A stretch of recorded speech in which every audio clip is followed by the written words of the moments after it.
বাংলাদেশের বিপক্ষে প্রথম টেস্টের এক সপ্তাহ আগে থেকেই সিরিয়াস অনুশীলন শুরু করে দিয়েছে ভারত।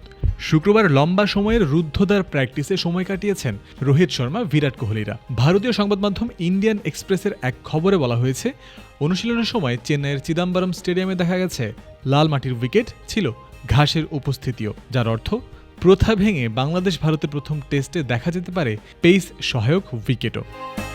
একই রকম সম্ভাবনার কথা জানিয়েছেন ধারাভাষ্যকার ও ভারতের সাবেক ক্রিকেটার দীনেশ কার্তিক।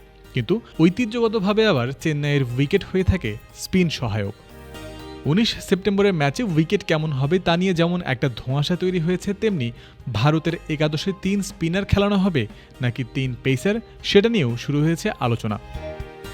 রবিচন্দ্রন অশ্বিন আর রবীন্দ্র জাদেজা কোনো সন্দেহ ছাড়াই ভারতের প্রধান 2 স্পিনার। তৃতীয় স্পিনার হিসেবে কুলদীপ যাদব আসবেন নাকি আকসার প্যাটেল, এমন প্রশ্ন করা হয়েছিল কার্তিককে।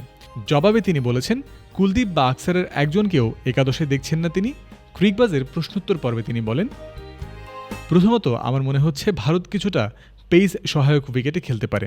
বাংলাদেশকে হারানোর ভালো পথ এটি। পাশাপাশি বছর শেষের অস্ট্রেলিয়া সফরের জন্য ভালো প্রস্তুতি হবে। এই সফরটি তাদের মনের কোণে থাকবে, কোনো সংশয় নেই। আমার মনে হয় 2 স্পিনার নিয়ে খেলবে তারা, রবিচন্দ্রন অশ্বিন ও রবীন্দ্র জাদেজা, সঙ্গে থাকবে 3 ফাস্ট বোলার।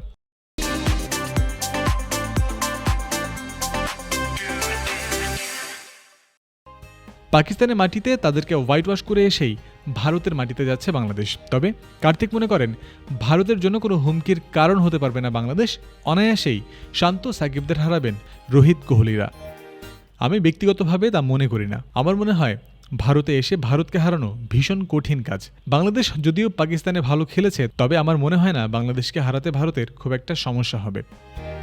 ভারত সফরে বাংলাদেশের সবশেষ অভিজ্ঞতা অবশ্য সুখকর নয়। 2019-এর টেস্ট সিরিজে ইন্দোর ও কলকাতায় ভারতের পেসাররা নাকানি চুবানি খাইয়েছিলেন টাইগার ব্যাটারদের। 2 ম্যাচের সিরিজে 35 উইকেট নিয়েছিলেন ইন্ডিয়ান পেসাররা। তবে এবার আর গতবারের পুনরাবৃত্তি হবে না, বরং দল হিসেবে বাংলাদেশ ভালো কিছু করবে সেই বিশ্বাস তাদের সাম্প্রতিক পারফরম্যান্সই যোগাবে।